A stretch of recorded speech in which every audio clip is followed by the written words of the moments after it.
Hello again, this is Reg from Microgrinder bringing you the third episode in my 30NL Snap series. Without further ado, we shall get into the action.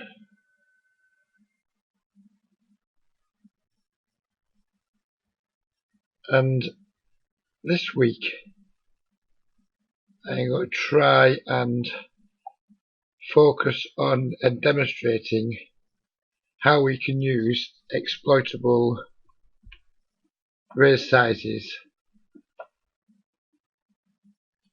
using standard raise sizes against players we expect to be regulars and exploitable sizing against players who I suspect to be non-regulars. So for example, here will be the first example. We have a player here who has way less than 100 big blind stack. He's gone for a button open. I have no reason to think it's anything other than a normal button open.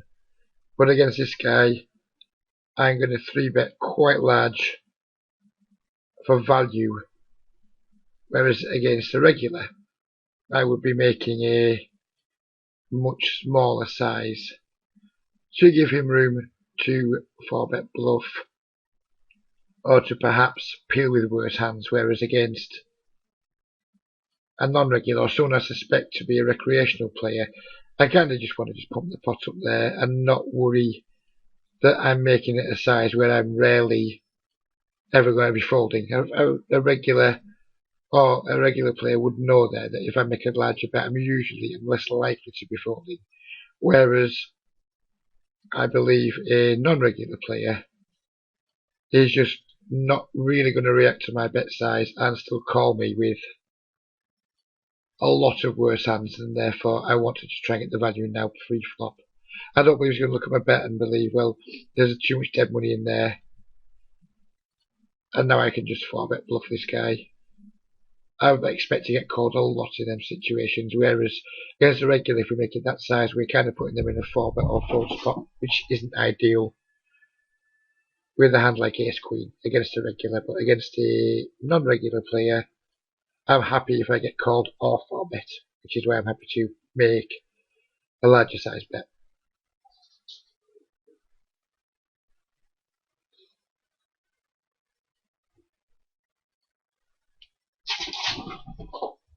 Sorry if you can hear any background noise. My kitten's decided to have a mad half hour. I will pause the video if she continues.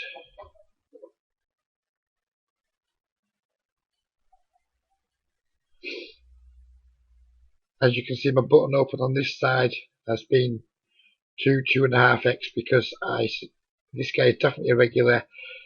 This guy was full stack, so he could be.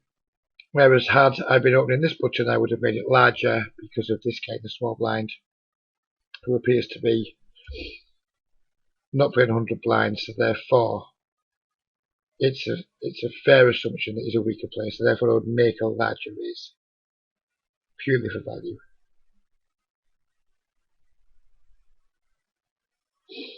When this guy calls my flop c-bet, I'm just done with the hand. I was kind of just betting to hope to collect dead money to make him fold some ace highs, some better king highs.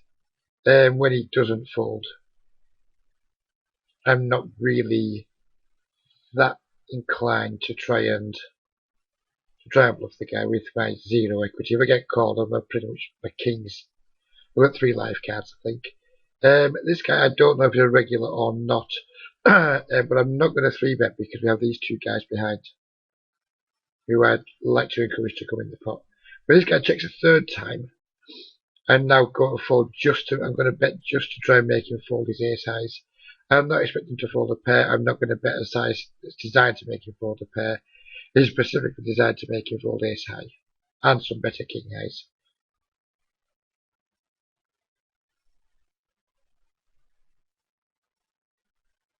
And that didn't work.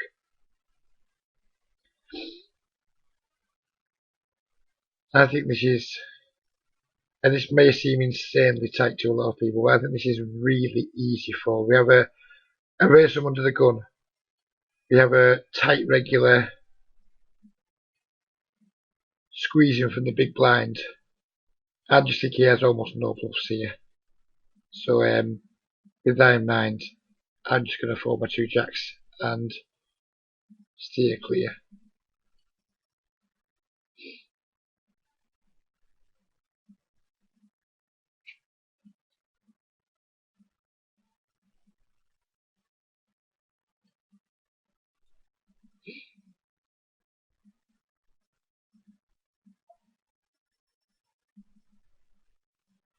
Again, normally this would be a 2.5x open because we have a regular, somebody who I suspect could be a regular, but I'm not sure. But we have this guy with the green tag, which in my note system indicates a weaker player. So therefore I'm going to make a larger raise. And again, we just have a standard c-bet spot here. Over this side, I'm not sure what my note on Dan the Man is. Donks, then 3 bets, king 5-4, rainbow, then check 4. So this guy is capable of being a bit spewy. I don't want a 3-bet if I think he's going to be spewy because I don't particularly want to be 4-bet. So I'm just going to call. This guy is check min raised.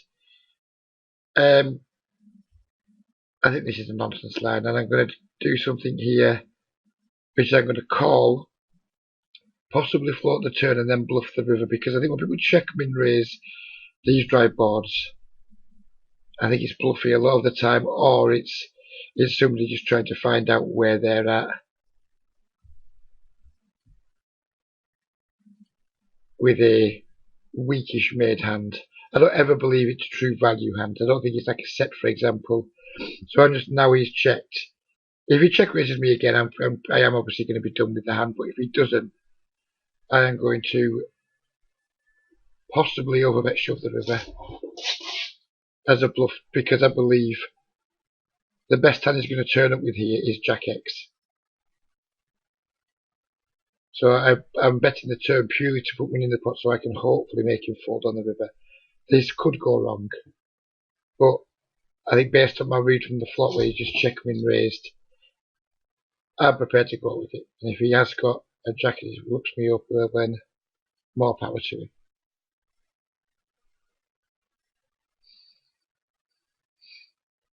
And as expected, we got the fold there. And I'm not sure if people will enjoy that play or like that play very much. I'm not sure how many hands this guy has on me. I'm not sure what, if anything, knows about me. My reputation amongst the regulars will be that of somebody who does play pretty tight.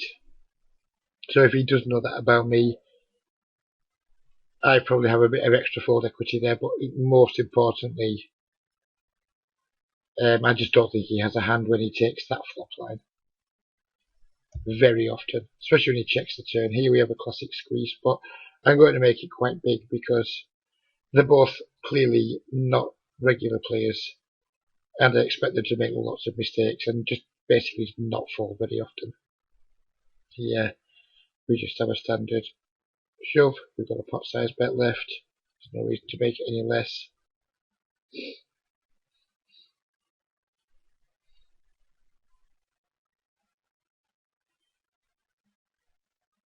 And we win.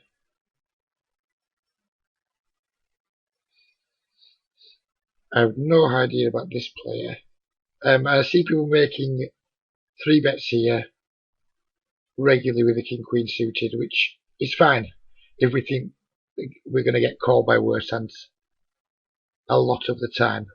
Having said that, I don't know anything about this guy, and if it was king queen off, I would have no problem in making a 4 bet, but because it's suited and it just has more strength, a lot more strength than the king queen off, I don't really want to turn it into a bluff by 3 bet folding it, so I'm just going to call. And I'm going to check with both of these boards, both for similar reasons, that we have a lot of equity, and I think we probably have quite a bit of fold equity, less so on this right hand table because the guy has raised under the gun. But having said that, we still have way enough equity, and here we have a backdoor flush draw. I got shot on our 2 overcards, which I think is more than enough to make a check raise.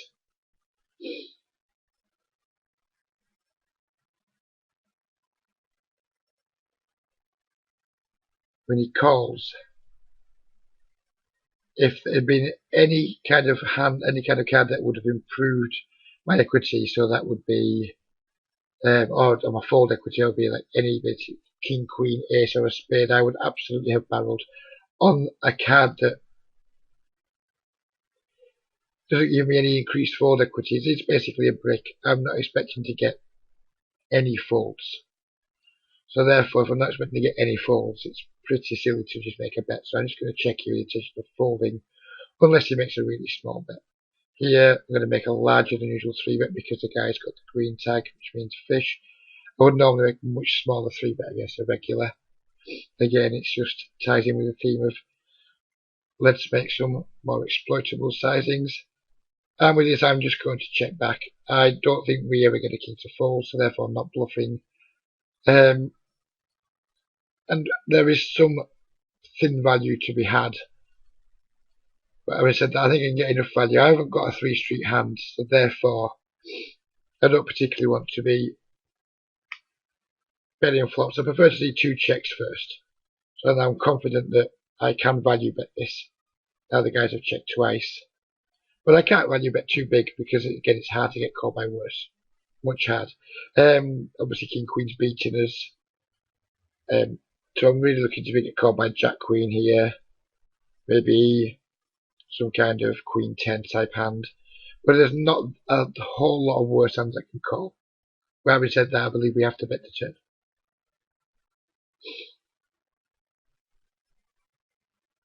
Hopefully we're getting some regulars too, where we can use the other, the smaller 3-bets and smaller stabs. But games seem to be quite good right now, so perhaps there aren't too many regulars kicking around. It is 6:30 in the morning GMT when I'm making this video. I don't usually play these times. But when I checked the player pool out, there seemed to be not too many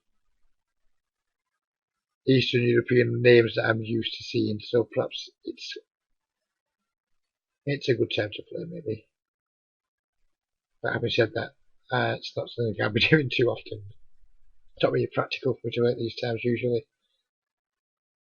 Yeah, I'm a bit concerned about this guy just shoving on me with this stack, but we have this guy here who I'm more concerned about playing the pot with because he has a decent amount of money. If this guy shoves, I just clearly have to fold.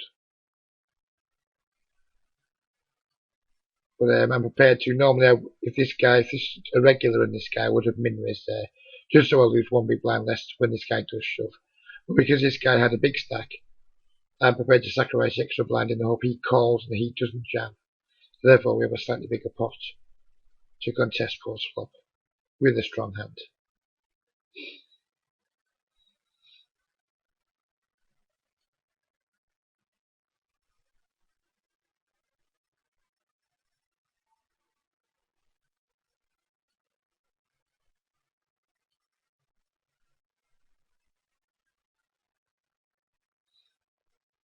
This is probably going to be the last video I do in this series where it's just me doing a live sweat. It can get a bit tiresome doing these sweats, these live videos, because they're kind of all the same-ish. It's difficult to try and put a new spin on them. I was supposed to be doing a video this week with an ex-student of mine who has recorded some of his sessions. We were supposed to make it last night, but unfortunately he wasn't feeling up to it. He's feeling unwell. So we postponed that, and hopefully we'll have that next week. So this is this week just to keep the flow of videos coming. This is just an impromptu video that I am making right now, just so I can keep putting content up. As I've discussed in the past, the primary reason for making these videos is to try and sell my services as a nano and micro stakes coach. I enjoy doing them, I enjoy producing them, and I know people enjoy seeing them, but I'm not doing it for entirely noble reasons. I do it to try and pick up students, so I was keen to put another video out. Onto these Pocket Kings. I know nothing about this guy whatsoever. I have no notes on him. He's Canadian, which is neither here nor there. Makes it more likely to be a weak player. But the crucial thing is I don't think anyone's like going to be 5-bet bluffing here. So I don't need to make like a really small 4-bet to induce the 5-bet. So now I'm just deciding whether to just jam or make a smaller 4-bet. And I think I'm just going to jam. And my reasons for that are I get max value from Ace King when I do this, and from Queens too. And it's not like I think I'm going to induce that much. And if I make a small 4-bet, he could just peel with a hand like Ace King there, or 2 Queens, and then get scared on that kind of board. I don't think people are popping off with 5-bet bluffs very often, almost if at all in these games. Oh, clearly some regulars will, but I don't believe it's happening enough to ever justify making a small inducing type 4-bet. I think it's way more likely that when somebody 3-bets, they've got a hand that they're prepared to commit a lot of chips with, and when I've got 2 kings, I'm more than happy to accommodate them with that.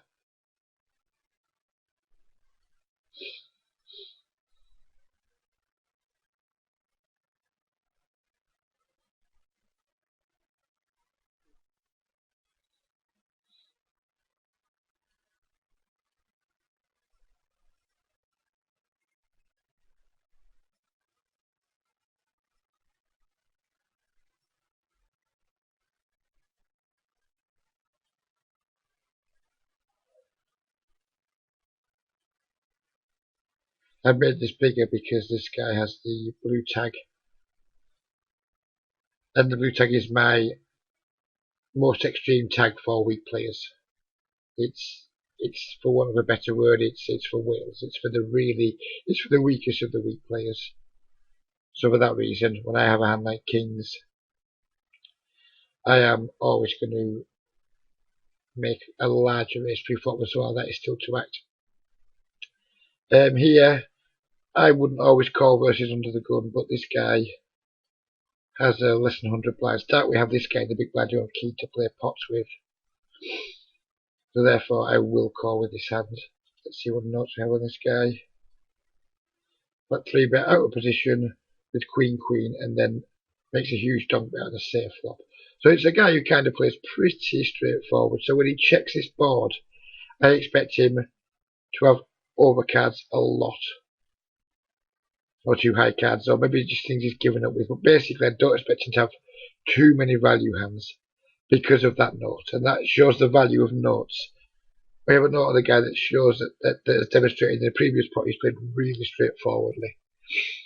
So in that case, when he checks those kind of boards, I really don't expect him to ever be checking a hand like aces or kings there and getting tricky with it. He doesn't strike me as that type of player, based on that one note, which of course could be dangerous. But having said that, it's better than having no information at all.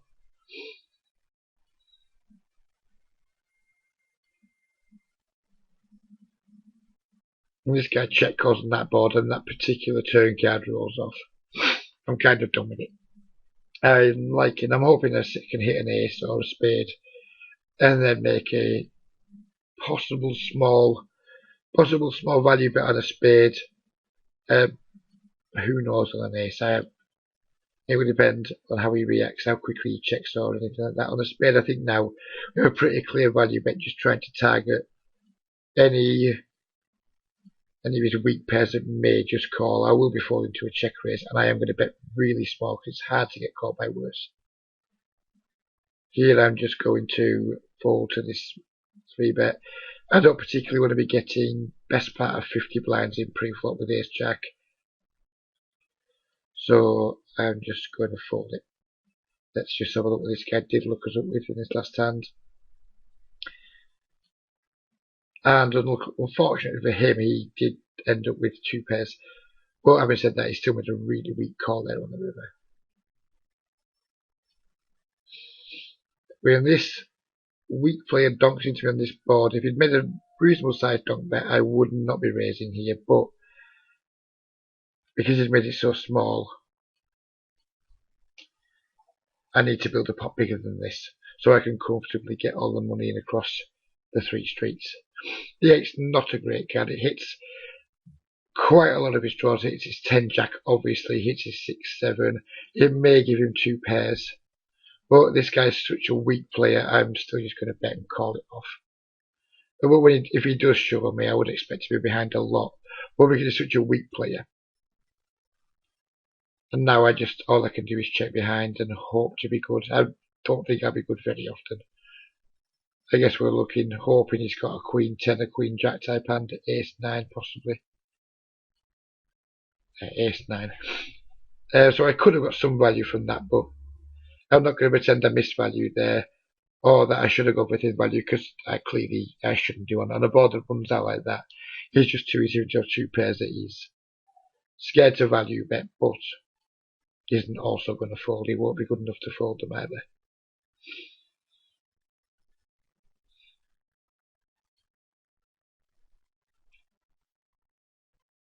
And here, this guy could be tilted from the last hand, when he's now losing his stack and he's playing me again this hand straight after. So because of that, I'm just going to make the overbet and just hope he has something to call with.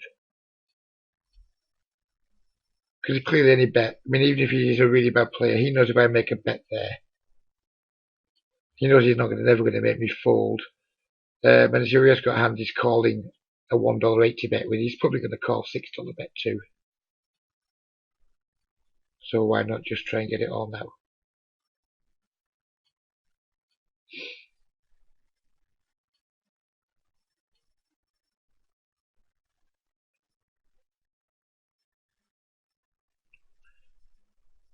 And because of this Nick guy here, and the fact that Big Blind, I don't know him, he would appear to be a non-regular player. So therefore we should make a larger bet. Again, I'm not in love with this guy's stack size here, but I think it's big enough for me to be able to make a larger. If he had a shorter stack, I would probably make a smaller raise.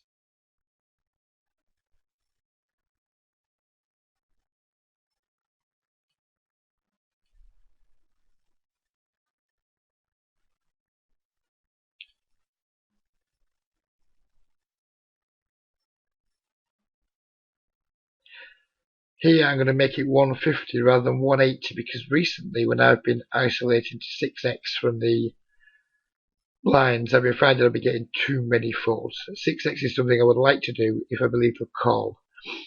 But I guess everyone's got a tipping point in how much they will limp call pre, and I've been finding 6x has been getting too many folds. So therefore I went smaller there, hoping 1 player call. When 2 player calls, it's not ideal. But having said that, I have 2 overcards. I have a backdoor flush draw. So therefore I'm going to bet. Here against FaZe this, I'm just going to call, because Fahad, I know he's quite a tight player. I don't expect him to squeeze me light at all. Nick, we know he's a passive player, so it's just basically I like Porky, who I'm worried that may squeeze. But I kind of want this guy to stay in the pot. I don't want to blast him out of the pot. I mean, he's probably going to be a non-regular player. Now when he makes this bet, it kind of puts me in an interesting spot. Because I don't think I have an awful lot of fold equity, but I have a lot of pot equity on my nut flush draw and possible overs that are good. Although, of course, the more this pot gets big on this particular street, the less my pairouts are going to be good. But having said that, I kind of just want to shut these guys out of the pot now. And I think I have enough equity against this guy to just shove. And of course, when he calls, I'm going to be behind. But I'm going to rely on it to bail me out sometimes, which it has done in this occasion. I'm going to rely on my flush draw equity to bail me out, and my possible overcard that's going to be good. And the reason for jamming there was I didn't want to call and have somebody jam over the top of me and then kind of make life more difficult for me. I'm just going to pot it here, and if this guy shoves clearly, I'm going to call.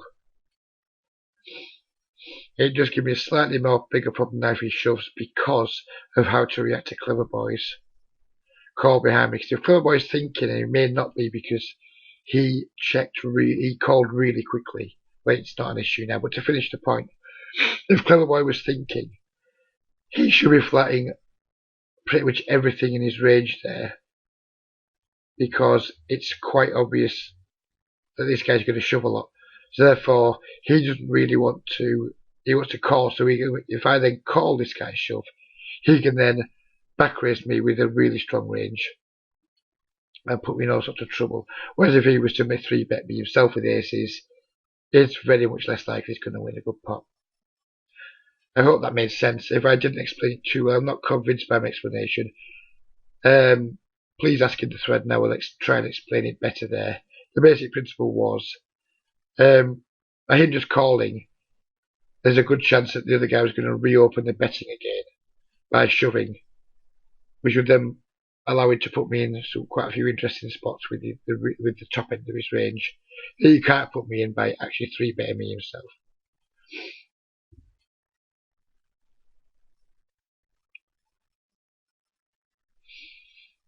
It's well over. He's really hanging on with this stack.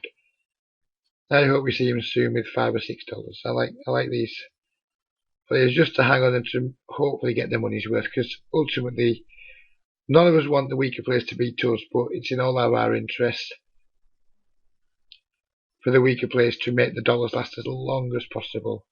It's not good for poker in general if weak players constantly deposit and lose their deposit within hours, and they're constantly depositing, because eventually, I've got friends who've told me this, they get fed up with depositing, they put $100 in and they lose it in a night, or they lose it in 2 nights, and for a lot of people $100 represents quite a lot of their social funds. And if we want them to keep putting their social funds on sites, we need to make sure they're getting value for money for it.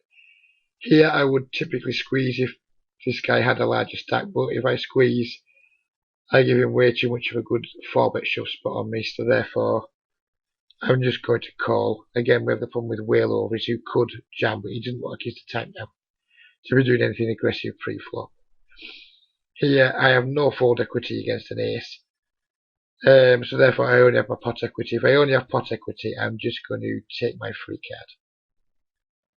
If I thought I had some fold equity, I would absolutely bet here, but in a multi-way pot, it's just very likely someone's got an ace, and it's very likely they won't fold.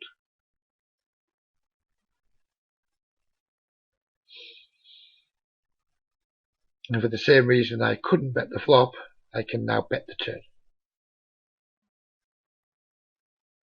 I'm going to bet quite big.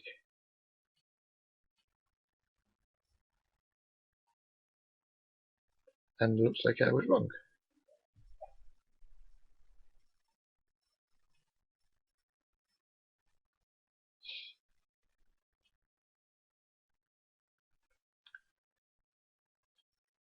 Here, this is a hand I would sometimes open against 2 regulars, but I'm not a huge fan of opening small cards against people who I believe are weaker players. And my reason for doing that, the reason for not wanting to raise here, is against weaker players we get to showdown a lot more.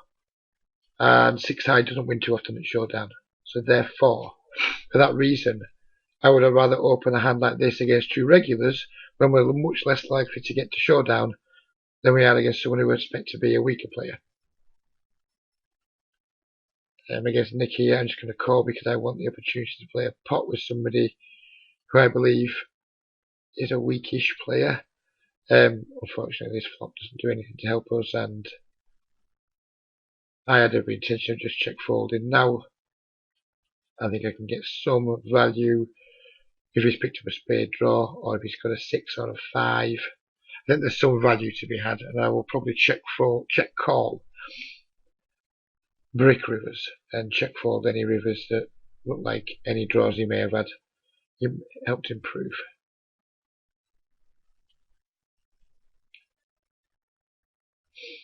As you can see now, for the 3rd video in a row, I have played way tighter than the field, and as you can see, I never have any problems in getting value for my hands.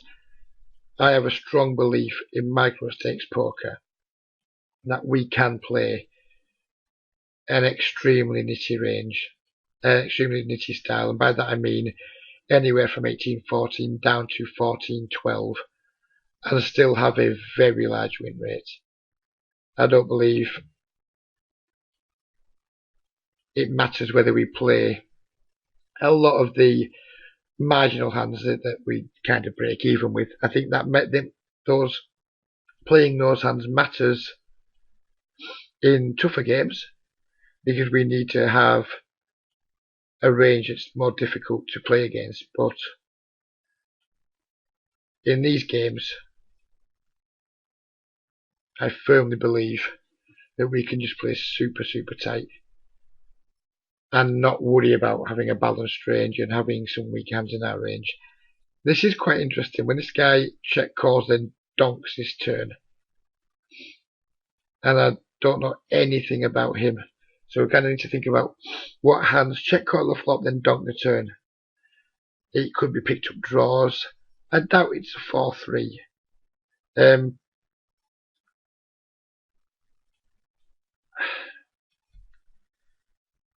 I kind of want to just fold here. The pot's quite small. I have some kicker issues. And it's now looking at the rest of his stack. Do I really want to put another $13 in the pot here, which is more than likely what I'm going to have to do if I continue with an ace with a 10 kicker? And that's the question. It's a 13. This bet may as well be $13.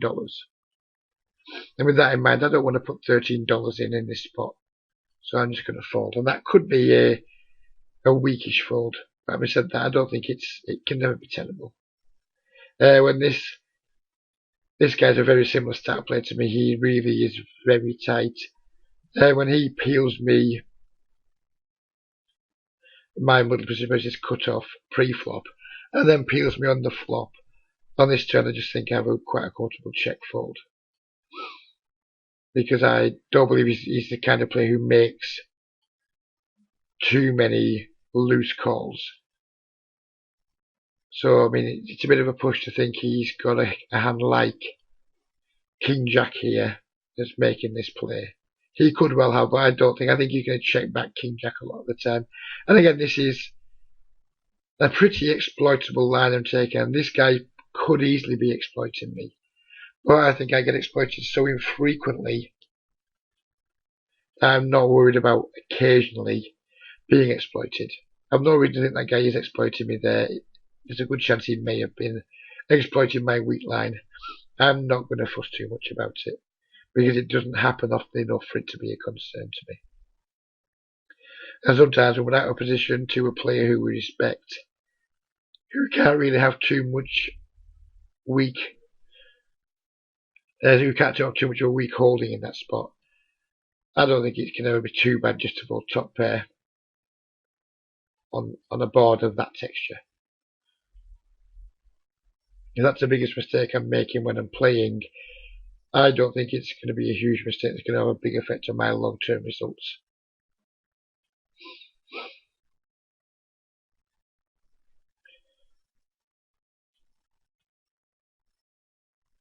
Right, so we have an issue here where when we 3-bet here against this guy, it looks really strong because of his stack size of his early position versus cut-off. So I'm just going to call here, hope to maybe induce a squeeze behind. And if not, we're still not going to have much of an issue against this guy post-flop. Then we can, if he c-bets, we can just raise here, fold if Porky gets involved, and stack off if Porky doesn't get involved. It's really, the situation's quite simple now. I have a really easy raise to around $6.50. Then if Porky puts any more money in the pot, I'm kind of going to be done with it. But I'm clearly going to stack off against this guy.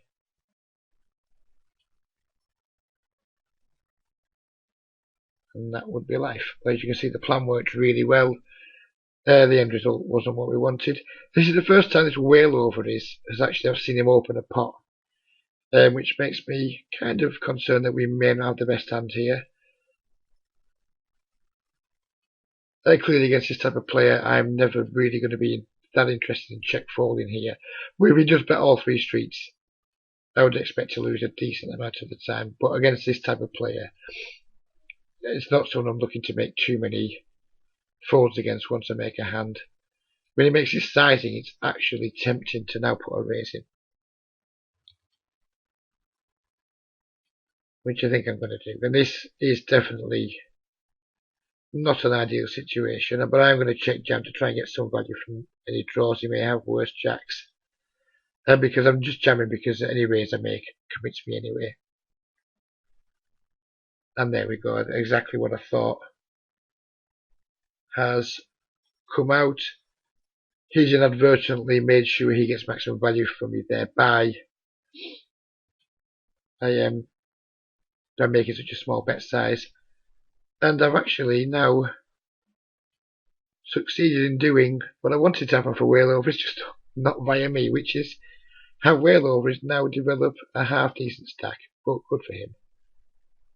And I genuinely mean that, I mean, I don't like losing money, of course, but if I'm going to lose money, I'd prefer to lose it to a player who's clearly playing just for fun than I would to a regular.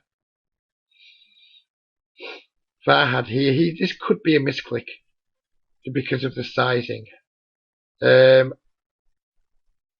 This guy really is, he has a low pre-flop raise. I know him from my 50NL games when I played them. If he is value betting here, I expect him to have ace king in possibly bad shape.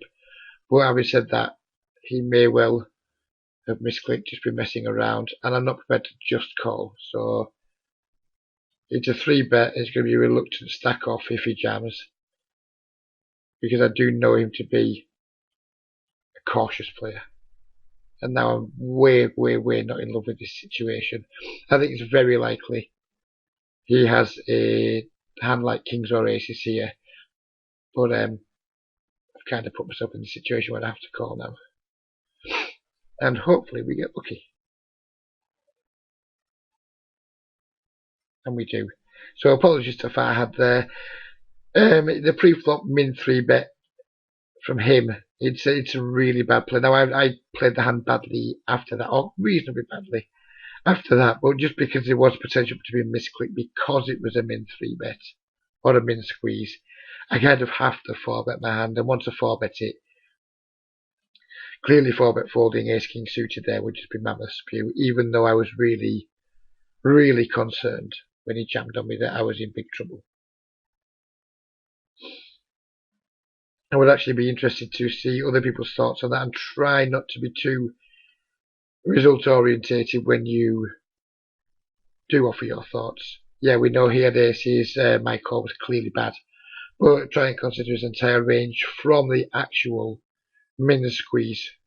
Try and consider how often you think it could be a misclick, how often you think he could just be messing around. Who knows? It doesn't have to be aces when he min squeezes. It's probably always aces or kings when he jams over my 4-bet. So yeah, that's quite an interesting hand. I'm glad to have won it. Really not that glad with the way, not that pleased with the way I played the hand. But we all need to get lucky sometimes.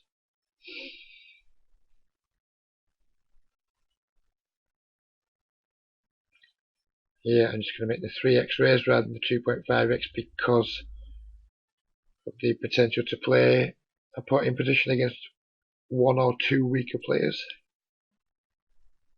And again, I'm just assuming that they're weaker because of the stack sizes. They may not be. I see plenty of players who, well, they're weaker players in terms of they're not that good at poker, but just because they're not that good at poker, they can still be reasonably tight. I see lots of players in these games that play without a full stack, but then they're playing like 18-7, 18-8. So even though they are weaker players, they're not necessarily playing weak ranges. When he check calls this, I think the 7's a complete break. I'm not going to try and bluff him off an ace. And again, I might well bet the river if he checks to me again and I don't improve as a bluff.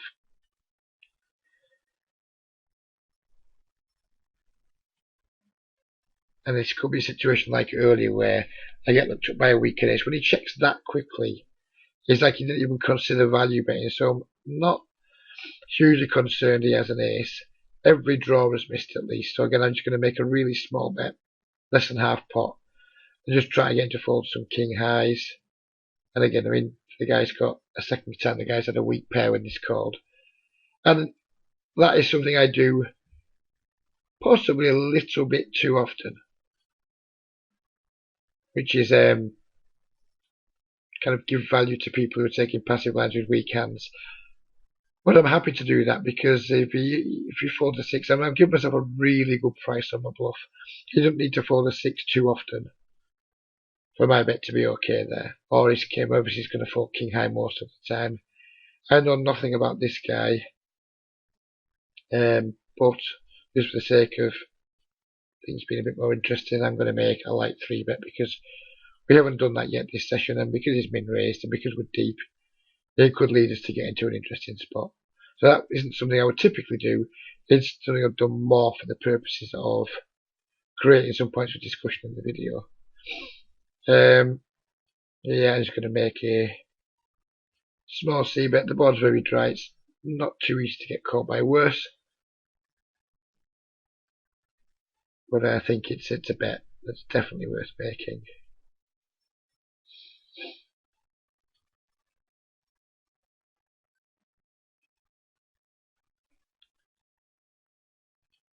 And these games do seem really good at this time in the morning. I may have to reevaluate my sessions. I think the problem is only 30NL seems to go at this time. As you can see, there's no 50NL games going. So if 50NL takes off at this time of day, it may well be something that I would consider doing a change in the hours I play to actually fit some hours in at this time of day. No offense to Australians out there, but playing with Australians is something I would like to do more of in my normal game. So I was something I'll definitely have to monitor. Because 50NL running at this time of day with a similar strength player pool to this would probably be very, very profitable. It would be worth making the effort to get out of bed in the morning to do it. Here I just isolated because the guy completed the small blind. It seems pretty standard. Here, because we're deep, I'm actually going to make it larger than normal pre-flop raise. Here I'm going to check back this once because I don't believe I have a 3 street hand. I'm going to check back to weaken my range. I can now possibly get called by some worse hands. I could have induced him to bet some worse hands. When he checks again, I'm just going to bet 2 streets now and hope he finds something to call me with.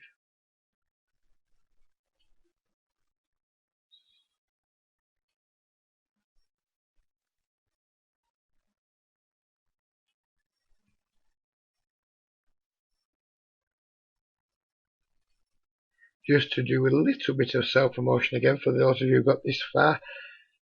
I am currently taking on students. I currently have around 4 or 5, one of which I think has just one more session to go. I like to try and keep anything from 4 to 6 or 7 people on the go at once because I enjoy doing it. I enjoy the tiny bit of extra income that it gives me. And yeah, so I am looking to take on some more students. So if you have liked what you've seen, you've liked the way I think about poker, the way I approach poker, and you have been thinking about getting lessons, please do ask. For one session, and the session is typically an hour to 75 minutes. For one session, I'm just going to fold here. There's a really small pot. I don't expect it to be bluffing too often unless my notes suggest otherwise. No, I'm just going to fold. So if you do the booking a session, it's $30 for one session, and then if you wanted to have 2 sessions, it would just be $50. And if you wanted to book 5 sessions, that's my cheapest rate, and it's 5 sessions for $100, which I believe is truly great value for money. You're getting around 6.5 hours of my time for $100. It works out around, give or take, exactly how long the sessions last, around $17 an hour. You won't find cheaper than that anywhere, and for the games you're playing, if you are struggling to beat the nano stakes and the micro stakes, I believe it will offer true value for money for you. And if you are thinking about it, but you're still not quite sure, and you would like some feedback from people I have previously worked with, please ask, and I will be more than happy to provide it. So that's the end of my spam. We've got about 15 minutes left to go in this video. hopefully we'll get into some pretty cool spots.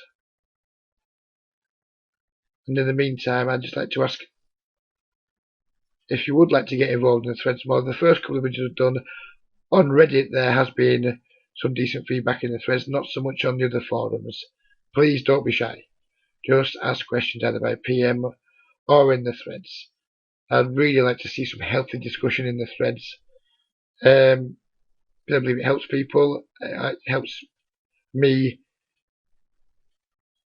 develop as a video maker, because if I am doing something or not explaining concepts well, I'd like to know that I'm not, so I can adjust and think about how I can explain myself better in future.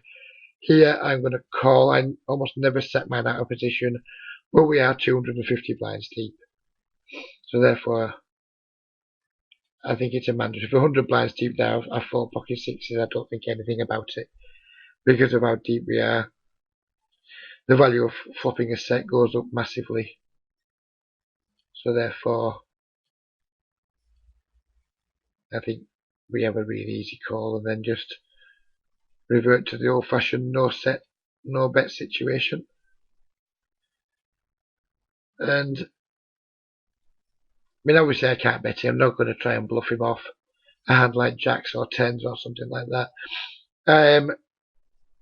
If he checks back something like jacks or tens on this river here, he really is missing value, because my hand is face up as ace high and under pairs. He should be betting this river pretty much with 100% of his range here, with his bluffs and with his value hands. Really interesting that he's 3-bet me there that deep with that hand, which goes against, that violates this tag. The orange tag is usually the classic tag fish type player, the 20/10 type players. I don't expect them to be turning up too often in those situations with a hand like 9-7 suited. So if this were a regular game right now, I will be making a note that he does that, because it does actually violate one of my strong assumptions.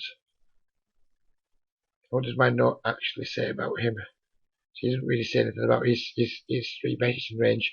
But if that was a 50NL game, I would absolutely make a note there that he does 3-bet suited connectors or gap suited connectors, button versus cutoff, because that is something I absolutely wouldn't expect to see. So if I don't expect to see something from a player with a particular tag, that's a note that's going to be really useful to me. And it might make me then adjust the tag, might make me change the colour of the tag, or it might just be that it's a nice read to have on him, that he is that sort of player, but maybe he is a tag fish that just overvalues those kind of hands, which it clearly indicates he might do when he 3-bets it, versus me, who's got a tight range, or tighter than usual range for that position. I opened Jack Queen suited here immediately after folding it under the gun, under the table. The reason for that is we have some weaker players at this table, or some potentially weaker players at this table, whereas the table was full of either regulars or semi-regulars. And I don't believe Jack Queen suited is a profitable opener at a table that's mainly regulars, but I do believe it's profitable if there's one fish at the table, or one potential fish. Here I'm just going to call this min raise against somebody with the green tag, because as I mentioned earlier, the sort of players I want to play pots with. I probably will check call one street here, just because I have a backdoor draw and some 2-pair outs, trip outs. Here I'm going to just isolate the limping. Something we've not done a lot of this session. There hasn't been a lot of limping, so we haven't had much chance to isolate. But that is something I would do quite a lot with a high suited card against somebody who I believe to be a weak player. When he donks here, there's absolutely nothing I can do. We have almost no equity if he's doing it with a reasonable range. I don't expect people to fold that often. I don't expect bad players to donk and fold too often on these types of boards.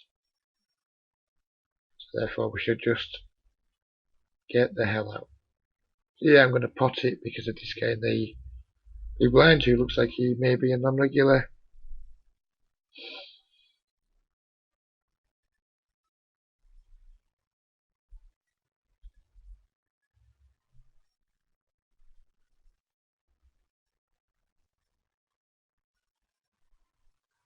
And our friend here has done really well. He appears to have rebuilt his stack, so good for him. If you're watching this, Whale Over is, I'm glad I could help you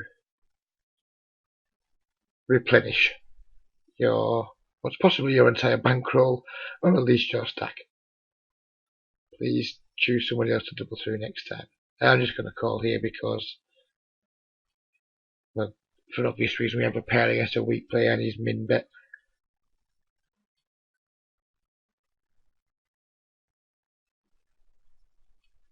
And I will check call a min bet here, check 4-2 anything larger than a min bet. I mean, he could easily have a queen here that just for some reason got scared in a really tiny pot of the club on the turn. But we're getting over 5-1, so we'll just call and expect to be good enough at the time. And we can never be too worried there when we pay off such small bets against players who are really clearly bad at getting money in pots. We should never be too worried there about paying off, because we're not really paying off. We've basically put 2 blinds in post flop with a really weak hand, but we're still going to be good enough at the time to make that okay. Yeah, we have a bet fold situation against somebody I know nothing about, and I'll be bet folding any turns that are lower than the jack 2. It is quite irritating when this happens. I'm sure it's a constant source of irritation to a lot of us. But if you do the work on your database and you look at how often you win with one pair in these situations, it's a big losing play in the long term to continue there. We have a clear value bet, but when some guy in games where we expect players to be passive, he's a non-regular because of his stack size. So again, we have to assume passive. When people start popping up check raises on dry boards in games we assume to be passive, calling down with top pair on a regular basis without a read that the guy does it lightly is going to be a big leak. And that's very different to the hand at the start of the video where I did look to call and then make some plays when we overbet jammed the river. And that's because that was a check min raise, and this was some guy with a 60 big blind stack who was check raising for 20 blinds. He check raised a third of his stack. That is significantly different to the hand at the start of the video where he check min raised. And these are the subtle differences that we need to learn to identify as players, so we then defend at the right times and then we fold at the right times. It's something I suspect a lot of people react the same ways to both situations when they are very, very different.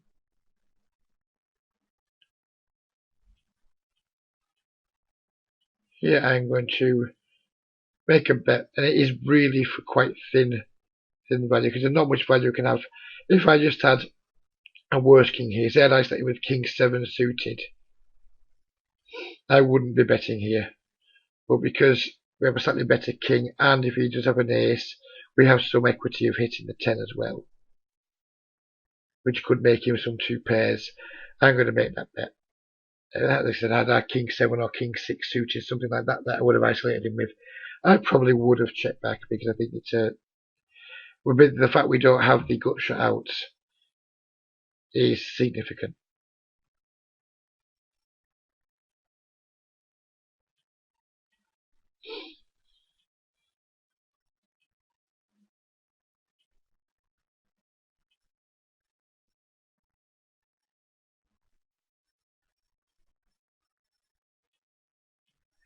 Here with this turn, I think we have a clear bet fold again, and it's getting really quite thin. We can still clearly get value from pocket 8s to pocket 6s. I think we start to lose value now from pocket 3s, but pocket 3s have picked up a good shot, so it might call. But it is thin. My intention here is to bet fold the turn and probably check back the river unless I improve to a full house. I am somewhat tempted to bet this jack, but as I said, I really do think it's thin. I think if it had a 7, he would have let me know by now. And I think the jack is a brick most of the time. So I could try and bet to get value from this, but it's only really pocket sixes, pocket eights I get value from. I think that's too thin. And clearly he couldn't have caught with that hand, and that is something I would note if this were my regular game, because I suspected Devitas to be a regular until I've seen the result of that hand, and now I suspect he probably isn't a regular, so therefore I'm going to give him this tag, and then if it was actually my regular game, I would then note that he check calls two bets on that board with just a gut shot, which is clearly a weak and a big losing play. Here I'm just going to call. There's absolutely no value in squeezing whatsoever, and unfortunately this board couldn't be that much worse for us. So we just have a really easy fold or check back situation. I don't think there's any value in betting, even though this guy has shown he can call with worse. This would be way too thin. I don't normally set mine in these spots because I don't really have really that good implied odds, but he's made a slightly smaller raise, so we can do it. Which is donk 3-bet fold, a king 5 for rainbow board, and he's check folded the turn, which suggests he could be the type who's a little bit stabby on flops and then gives up on turns, which is making me now, because I think that gives me a reason to believe he could be stabby. I think we can consider just bluffing with our 5s here. And obviously if he continues, we're done with the hand. And this is purely because he might be stabby. It's one note. We could be hugely wrong. That may be giving me incentive to do the wrong thing, but that's all I've got. I've only got that note. It implies that the guy does make pro bets and stab bets, so therefore we can attack them a little bit. When we've just got a hand we're giving up on, we can perhaps bluff against him. Here I'm just going to check back. I expect to win a decent amount of the time. I don't expect to get any value though. Yeah, this confirms Devitas to definitely be a fish. He's raised the ace-5 off under the gun. He's played that 10-6 in a very poor manner. So I'm comfortable leaving that green tag on him now, and I hope to see him in some higher stakes games. So we're about reaching an hour now. I'm going to get ready to end my session. I hope you've enjoyed it. I hope you've reached this far, and if you do have any questions or any observations, please do share them with me. I do enjoy the feedback, good and bad, and I hope even if you aren't planning on getting a coach soon, I do hope that you've enjoyed the video and got something from it. And if you are thinking of getting a coach, please do PM me to discuss it. I am not a pushy guy. Once you send me a message, I'm not going to keep haranguing you and harassing you. But we can discuss it, and if it's not for you, then great. But for now, thank you very much for watching, and we'll see you next week, hopefully with a video review with Will. Take care now.